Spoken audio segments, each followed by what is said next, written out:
देखिए ना जी, घर कितना गंदा लग रहा है। लगता है विपिन ने सफाई नहीं करी। हाँ, मैंने इससे बोला था कि पूरे घर की सफाई कर देना, लेकिन इसने नहीं किया।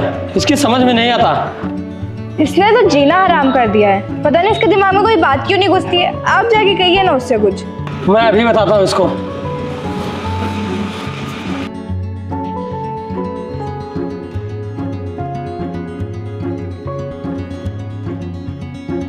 ओए!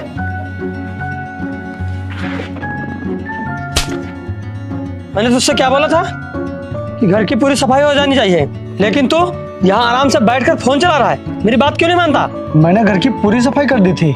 अगर तूने सफाई कर दी थी तो कूड़ा क्या अपने आप आ गया? मैं सच कह रहा हूँ, मैंने सफाई कर दी थी। अब हवा चल रही है तो कूड़ा फिर से आ गया होगा। चुप कर। अभी खेत में पानी लगाना है, वो भी नहीं लगाया। भैंसों को चारा करना है, वो भी नहीं किया। बस आराम से बैठने को दे दो। वो मैं खेत में पानी लगाने के लिए ट्यूबवेल वाले के पास गया था, लेकिन उसने कहा कि अभी दूसरे के खेत में पानी लग रहा है, तुम्हें पानी कल मिलेगा। अब ज्यादा जुबान मत चला। लगता है तेरा खाना पीना सब कुछ बंद करना पड़ेगा, तभी तेरी अकल ठिकाने आएगी।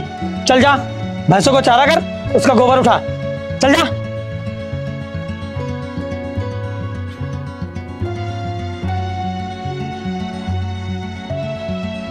यार मैं तो आपके उस भाई से परेशान हो चुकी हूँ।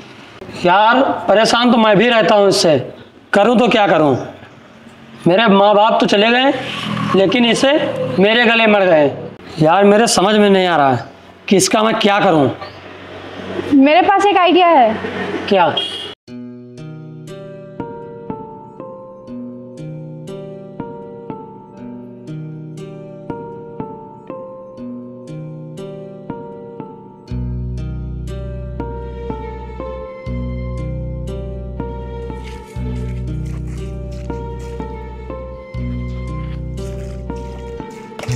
अरे विपिन, यहाँ। हाँ बताइए। मैंने एक कंपनी में तेरे लिए नौकरी ढूंढी है। वहाँ तेरे सारे कागज तो जमा हो गए थे, लेकिन इन कागजों पर साइन करनी है, तभी तेरी नौकरी वहाँ पर पक्की हो जाएगी। ये ले, जल्दी से इन कागजों पर साइन कर दे। अरे सोच क्या रहा है? ये ले पेन, साइन कर जल्दी से। मैं नौकरी नहीं करूँगा। मैं ये खेती बाड़ी और भैंस को चारा करना, गोबर उठाना, सब यही काम करूँगा। मैं नौकरी नहीं करूँगा। क्यों नहीं करेगा साइन? मैं तुझे जिंदगी भर बैठ के खिलाऊंगा क्या? ये ले, जल्दी से साइन कर, और कल से नौकरी पे जाना। ये ले पेन, इन कागजों पर साइन कर। कर जल्दी से। यहाँ पे कर।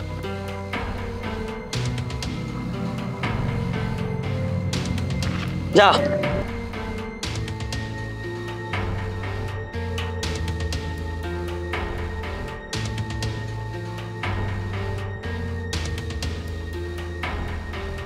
पागल कहीं का।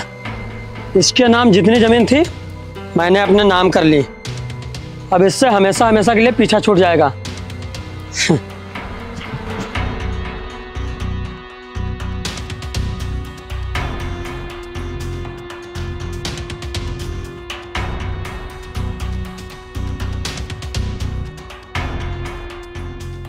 भाभी, मुझे बहुत तेज से भूख लगी है, खाना दे दीजिए। तुमने खेतों में पानी लगा दिया? हाँ, पानी लगा के ही आ रहा हूँ। आप मुझे खाना दे दीजिए, बहुत तेज से भूख लगी है मुझे। अभी तुम जाओ, खाना नहीं बचा है, शाम को मिलेगा। अरे तो अभी बना दीजिए ना, मैं पानी लगा के आ रहा हूँ, मुझे बहुत तेज से भूख लगी है। इतना टाइम नहीं है मेरे पास कि मैं दिन भर खाना ही बनाती रहूं। चलो जाओ, शाम को मिलेगा खाना। अरे भाभी, आप तो अजीब सी बातें कर रही हैं। मैं पानी लगा के आ रहा हूँ, दिन भर काम करके आ रहा हूँ, और मुझे इतनी तेज से भूख लगी है। आप खाना बना देंगी तो क्या कम पड़ जाएंगी? पहली बात तू अपनी आवाज़ धीमी कर, नहीं तो तेरे लिए अच्छा नहीं होगा।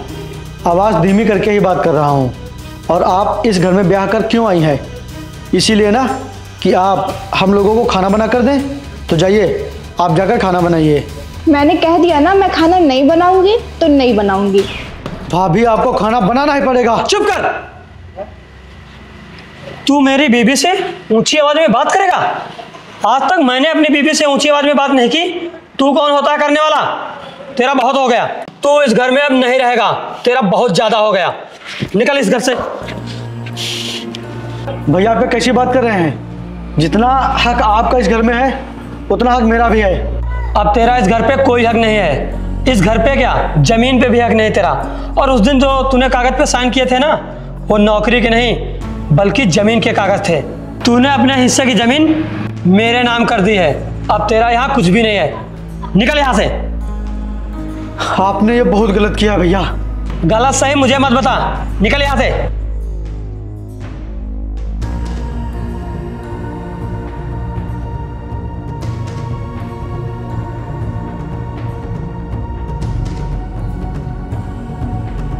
निकल जा यहाँ से।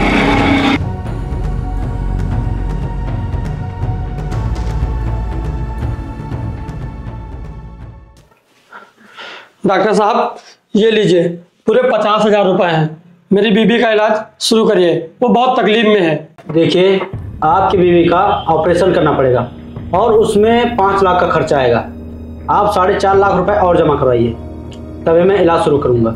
डॉक्टर साहब मेरी बीबी पिछले 1 महीने से बीमार है। मेरे पास जितने भी पैसे थे सारे खत्म हो गए। जमीन भी मैंने बेच दी, बीबी के सारे जेवर भी बेच दिए, तब भी मेरी बीबी ठीक नहीं हुई। डॉक्टर साहब मेरी बीबी को बचा लीजिए।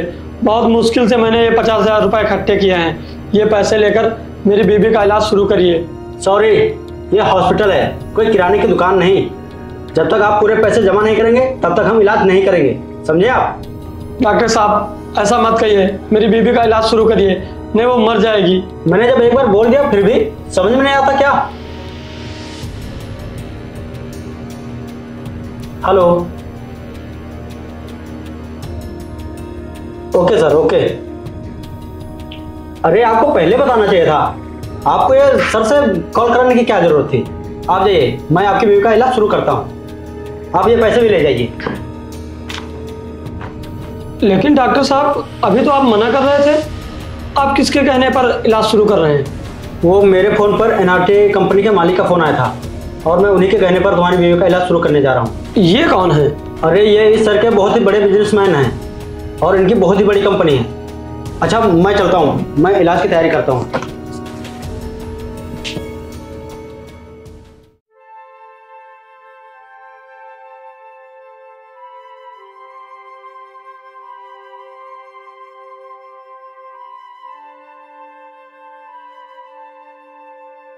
आराम से बैठो। अब टेंशन मत लो, तुम्हारा ऑपरेशन हो गया है, तुम बहुत जल्द ठीक हो जाओगी। लेकिन आपके पास तो मेरे इलाज के पैसे थे नहीं, तो पैसे कहाँ से आए? तुम्हें पता है एनआरटी कंपनी के मालिक ने डॉक्टर के पास फ़ोन किया था, तब जाके तुम्हारा ऑपरेशन शुरू हुआ था। भगवान उन्हें हमेशा खुश रखे। हाँ सच में, वो काफ़ी नेक दिल इंसान है जिन्होंने बिना किसी पहचान के हमारी इतनी मदद करी।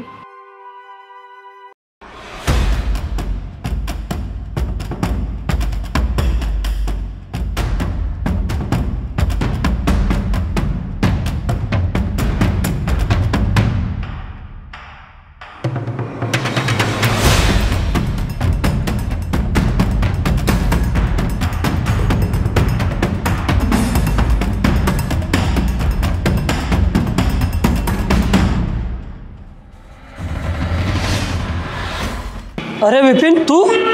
हाँ, मैं वही बदनसीब भाई हूँ जिसको तुमने घर से निकाल दिया था। जब तुम्हें घर से निकाला गया था तब तो तुम्हारे पास कुछ नहीं था, और अब ये गाड़ी ये सब कैसे? मैं तो इधर उधर आवारा भटक रहा था, लेकिन तभी किस्मत की नज़र मुझ पर पड़ी। और किस्मत कब क्या किसे बना दे कुछ भी नहीं पता।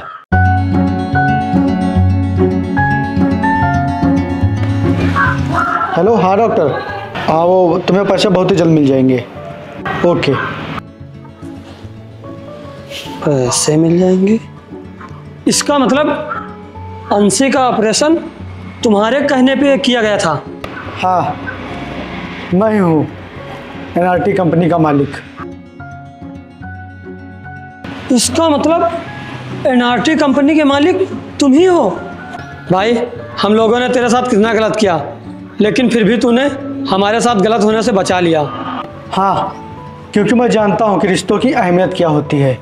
हमने तुम्हारी ज़िंदगी बर्बाद करने में कोई कसर नहीं छोड़ी, लेकिन फिर भी आज तुमने मुझे एक नया जीवनदान दे दिया। मुझे माफ़ कर दो। हाँ विपिन, हम लोगों को माफ़ कर दो। नहीं, आप लोग माफ़ी मत मांगिए। आप लोगों के प्रति मेरे दिल में जितनी पहले इज्जत थी उतनी आज भी है। इस तरह माफ़ी मांगकर आप लोग मुझे शर्मिंदा मत कीजिए। आइए घर चलते हैं।